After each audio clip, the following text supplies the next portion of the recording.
When it comes to a band's greatest hits, some acts put the collection CD out long after they've broken up, when the dry ice has drifted away, the hypodermics have been buried, and the wives have been remodelled. But not the special guests that we have in studio today. No, they're releasing their greatest hits at an appropriate time, when they've actually amassed a vast collection of them. They are the Cranberries. Dolores, Noel, Mike and Fergal, all in the building this morning to play us through some of those hits that span literally a decade of Cranberries music. Good morning and welcome. Thanks. Good morning. Now, the idea today is to give a sort of cinematic tour throughout the Cranberries' musical lives, and we're going to try and get as much music as we can in the next hour. We won't bore you with lengthy interviews even, but we are going to try and maybe give you a couple of little insights into where maybe these songs came from. Who'd like to kick off with the explanation of our first piece? Well, Novasus? being as when you entered the room, I was sitting at the piano. I think we begin with Dying in the Sun. And what's appropriate about it is this isn't the first song, or it isn't the early days. This is halfway through our career.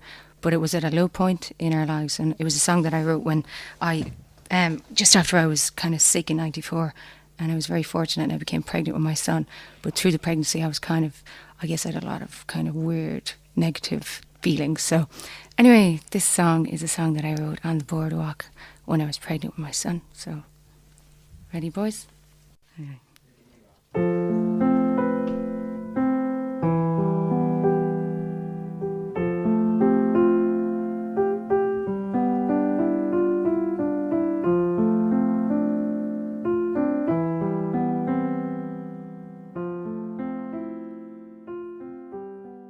That's fantastic. Pretty intense. To be perfectly honest, I was not quite prepared for that to kick things off. That was brilliant. It's pretty intense one. I can't really Very sing intense. it live very much. So the girl at the piano was very intense, and that was 1994. Yeah. Okay, where do we go to from there? Optimism, and that's why, things have gotten really good for us since then, So I think after that, I had my son in 95, and then I think in 96 we resumed recording. We recorded a little bit actually in Canada. He was born in Canada and stuff, so I was away from home when I had him. But then we recorded a lot of the tracks on Bury the Hatchet in the south of France, because we decided that we were crazy, like working all the time and not really having a lot of fun. So we decided from that experience and the whole down period that we had in the middle of the 90s, that if we did anything in the future, that it would be fun.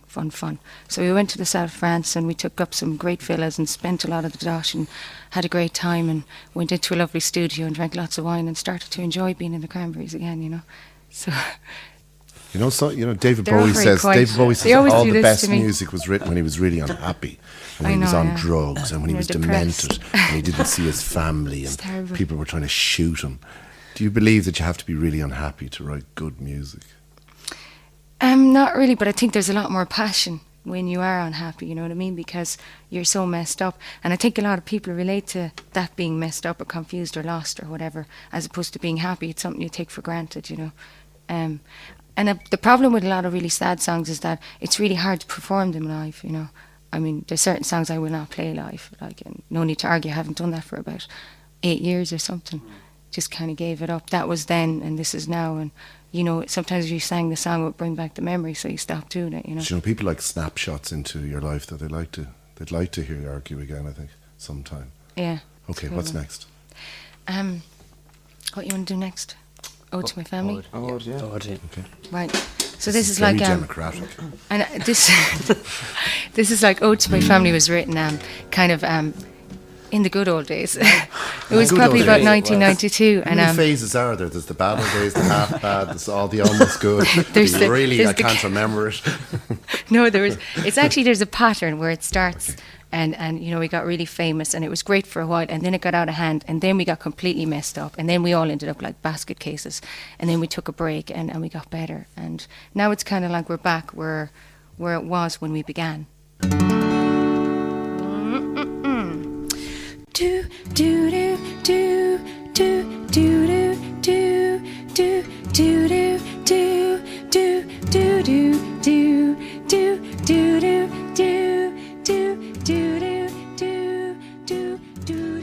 do. joined us, that was the Cranberries live and unplugged, and we're all in the studio at the moment, separated by bits of cardboard and carpet and Stuff. and a fluorescent light casting its benediction upon us. This is a very simple setup here today, and it's virtually unplugged because I think the only two pieces of electricity are the electric keyboard and the bass. Okay, what's next? Linger. Okay, who'd like to tell us about Linger? Where did it come from? Well, that's the first song we wrote together, actually. And well, we were all teenagers, and I was in school. And Berg, were you still in school? I was just finished, yeah. So yeah, I just joined the band, and we used to rehearse twice a week. But I was coming up to my leaving certificate. I went to rehearsal, and Noel had written these chords with Mike and Ferg playing, and they put it on a tape for me. And I went home, and I came back on Tuesday with the vocals and the lyrics and the melody and stuff. And I started singing, and they really liked it, and that was it. What was it about? I mean, what was going on in your life at the time that you wrote the song? I mean, bearing in mind that you're a young teenager, just about due or leaving cert. Yeah, it was just a song that I kind of wrote about. I remember I was kind of allowed to go to discos like maybe once a month or something. At the time, my mum was quite strict because I was from the country. So I wasn't really allowed out every Saturday night. And although I was 17 and a half, nearly 18, but she was strict and stuff. But that was kind of cool. And I remember there was a soldier that I met there, and I kind of fell for him, basically. And then I kind of spent 2 weeks thinking about him and stuff like that. And I went back to that disco in Charleville. Madonna's in Charleville, by. Did you ever hear that place? I think I probably took money out of it. It's still going, actually. We used to get in a bus and go. This bus used to come out of Limerick from O'Malley Park and drive all the way up, and we'd get on it up along the country, So I was, I'd look forward to it for ages, and then the old tosser went up on the dance floor with another girl in front of me 2 weeks later, so I was heartbroken. Because I was only 18 and it was just like a kiss, but at that age it's kind of heartbreaking. When you fall in love, you plan your family, you get the you think mortgage it is, in your you head. think you're in love anyway, so I got a good song out of it anyway,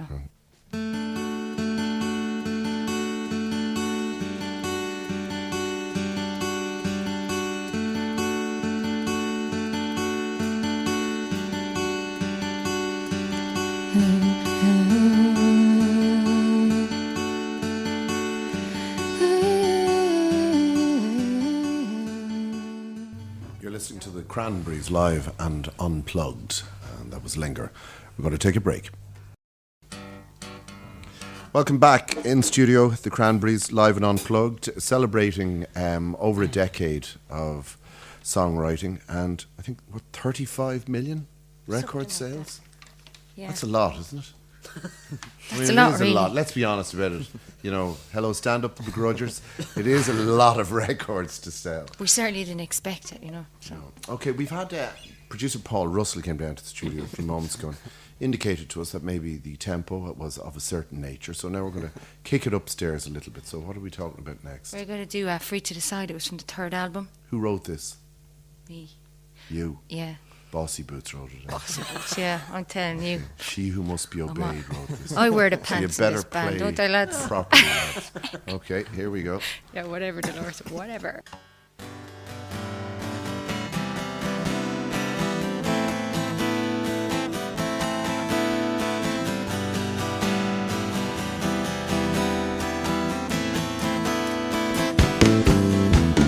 It's not worth anything more than to say. Free to decide what? Yeah, I guess that was all about free to decide your own destiny at the end of the day.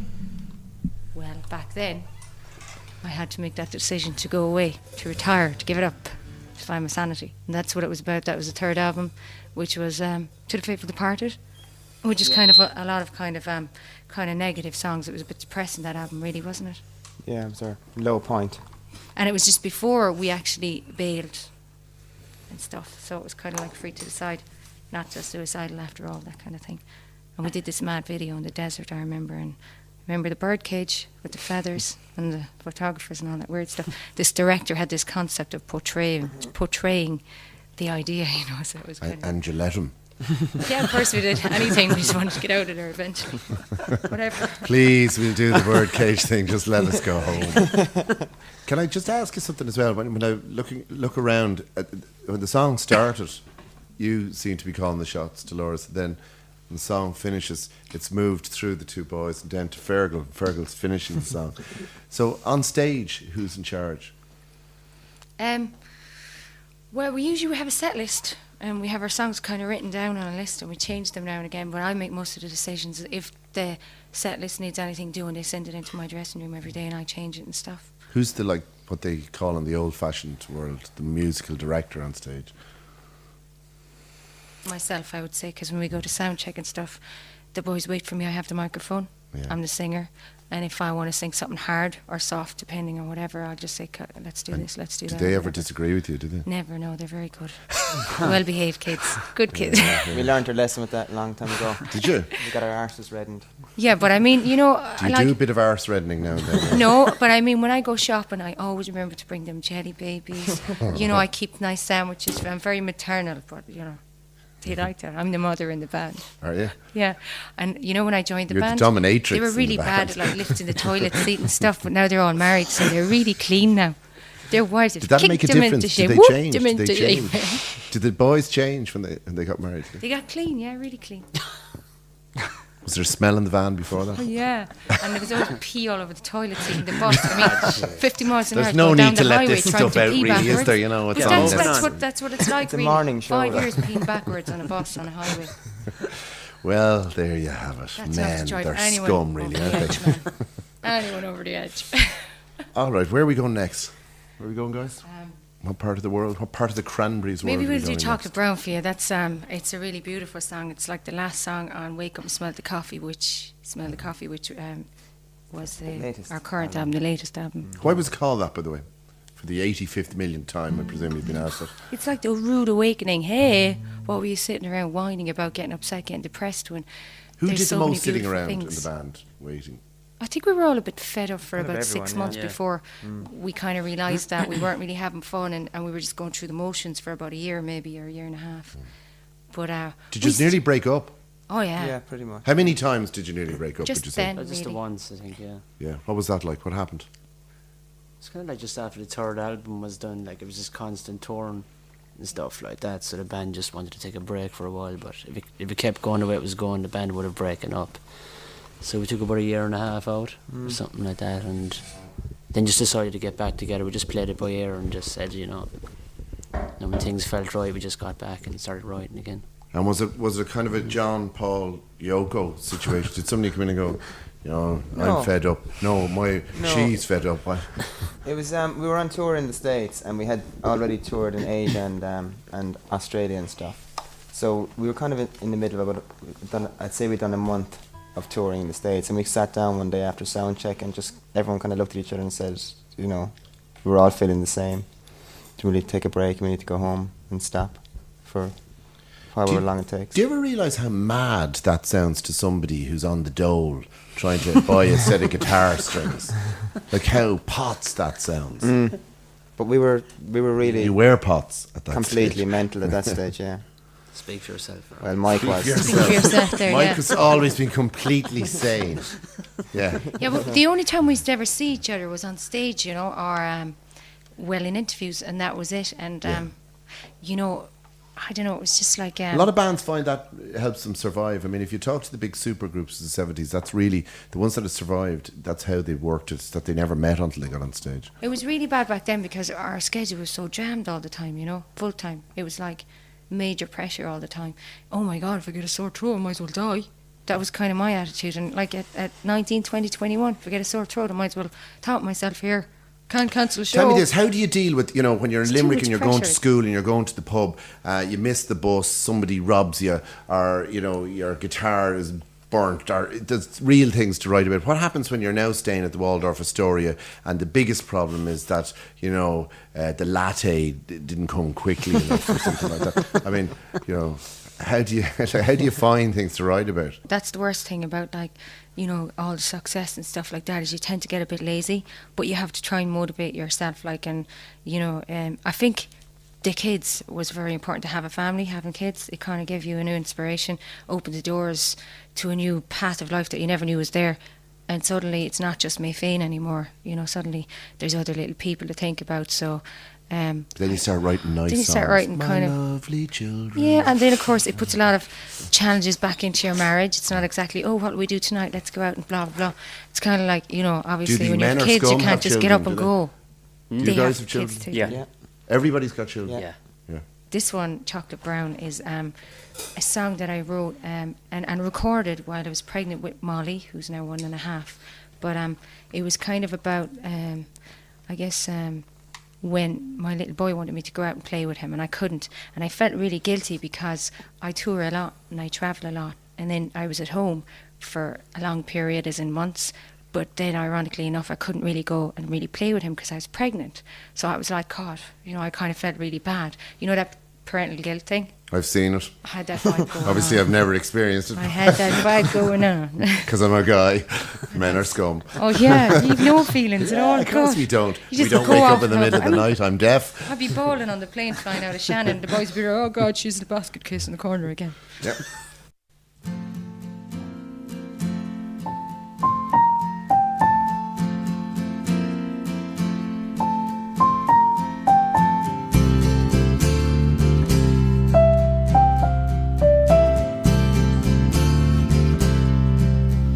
But I tried. I think we should dedicate that to all of our children. Yeah. Yeah. And in fact, maybe to all of the children who came to see you way back in 1990. For the first time, will probably have kids of their own now as well. Oh, yeah. It's Yeah, a we've lot got- of children under the bridge. That's true. Star, star.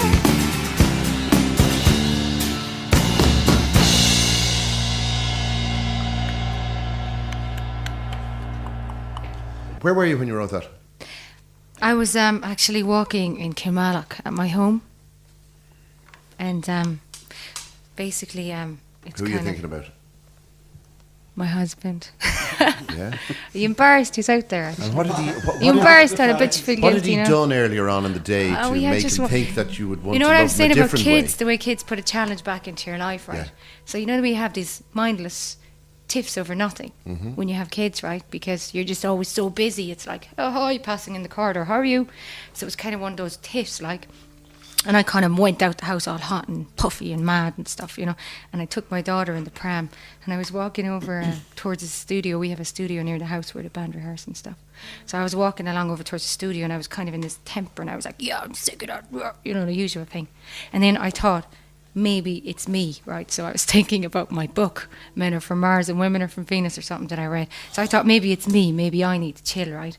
So I kind of wrote it kind of thinking that maybe I'm not so perfect, maybe I'm a bit too, maybe I should give a little bit, maybe it's not me. And then I was kind of thinking as well, that's always the problem when, you know, people are married for years and years and years, and then, you know, you get to know each other on different levels when you become parents and all that stuff, right? But the thing is to always remember who you fell in love with and not to try and change the person. That's what, you know, they say in books, right? And that's one of the most important keys to a successful marriage and eternal love, I think, if you can do it. So anyway, I wrote the song bearing Absolutely, those but you thoughts in still mind. maintained the thinking of the woman. I may have been wrong, No, but I love you I- just the way you are. And then at the end, I said, does anyone love the way they are, though? Yeah. Is anyone perfect? Yeah. I mean, do you look in the mirror and go, God, I'm so perfect? You don't You really. must remember know. who you're talking to here now, because he probably does. God, yes. No, but don't worry. I've got somebody standing right behind me with a Actually, sledgehammer. you know, I'll have to call up Maura and ask her what you're like at that side of the coin. Okay, so that's good. That explains that to me now. Okay, I think we've got time for about two more. Where are we going to now, guys? You happy, by the way? Are you in good form? Yeah, Mikey? great. You happy, Fine. Mikey? You're all? Yeah, No, very you happy, happy? I'm fantastic. You're good. Okay. Mikey's looking pretty grooving. Mikey's looking. He's got a happening thing going. I It's a chanced one of those whiskeys, they were pretty good. Like, it's a you know, denim Yeah, thing yeah. going. He kind had of in the half- mode now. You know? Fergal's okay. I think he's all. I'm He's fine. all now. smiling. Mammy, Very where good. are we going? I'm Grant. I think that you all look pretty cool with your jackhammer headphones as well. I've got nice, tasteful, small ones.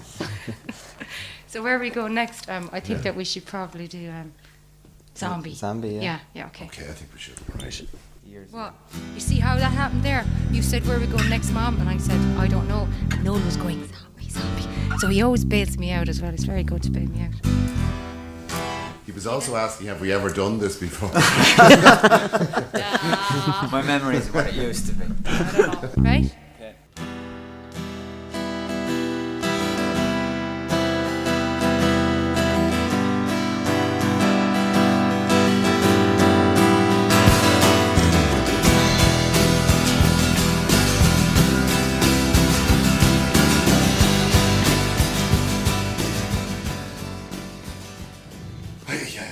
What Native American, Indian, Shanno singer, Aboriginal was in your head when that came out? There's something so uniquely Cranberry about that song. Is there? About the vocals, about the way that it, I mean, the rhythm. Listen to Fergal, sounds like he's out on the reservation there. Nobody come into my TV. That's fine. I think actually Irish, a lot of Irish really, really old singing, the Shannos and stuff, it's very like the ancient African music, and it's also very like ancient Egyptian and ancient Indian music. I think they're all kind of interconnected. Denny Cordell that signed the Cranberries, right? He signed loads of different artists. He produced A Wider Shade of Pale. He also signed Tom Petty. He had this great philosophy that all music came from one source. That like there was just a group of people originally and they all sounded the same, and then we all broke up and we were all separated, language barriers, blah blah blah, nationalities over the years. So I think that's why a lot of ancient music sounds similar. Don't you agree with me? Well, first of all, Denny Cordell, Lord Justice Soul, what an amazing man. What a He's smart very man cool, to yeah. spotted you guys. We used to do a television programme together, actually, myself and Denny. Did you? It was pathetic, but it was good fun. Oh God, yeah. It was a He pop was a lovely quiz. part. He used to get all the really old questions. I used to get the half old questions.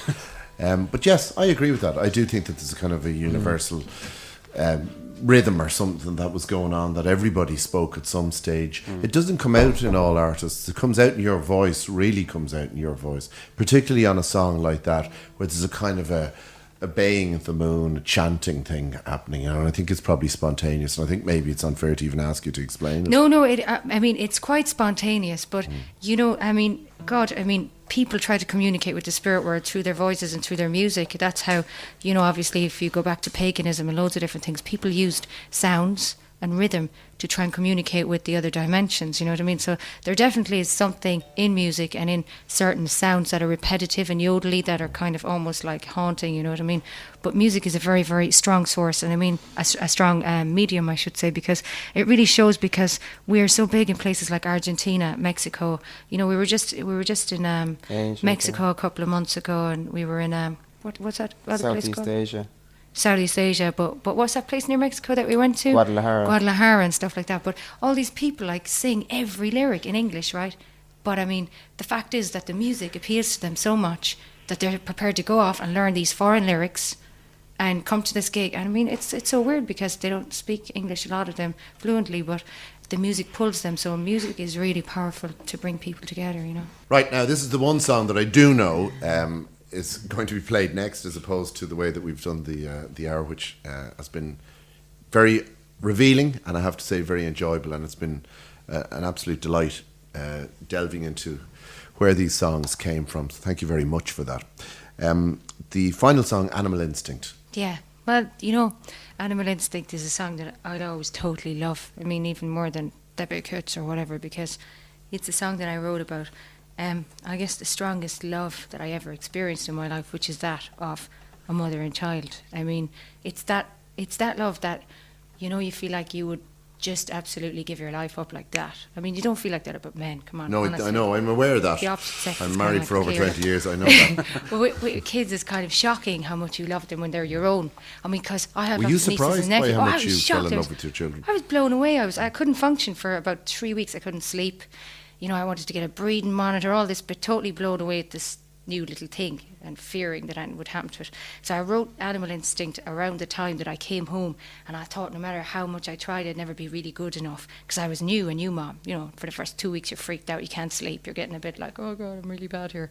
So I remember I wrote the song in that period when I was kind of going, will you ever understand how much I love you, and no matter what happens to you, I will always absolutely adore you, and you'll always be a kid to me, even when you're 20, 30, 40, 50, and I'll always be your man. And that's an amazing love, and it's kind of like, it's just all about that kind of thing.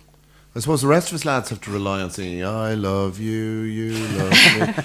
You get to write Animal Instinct. Okay. But let's do it. it's the animal instinct, isn't it? I mean, even humans have it. It is the one and you're remaining shocked you animal didn't know part that, of us, did you? and let it always be that way. That's right. Gotta hold on to that. So, okay, Noel. Okay.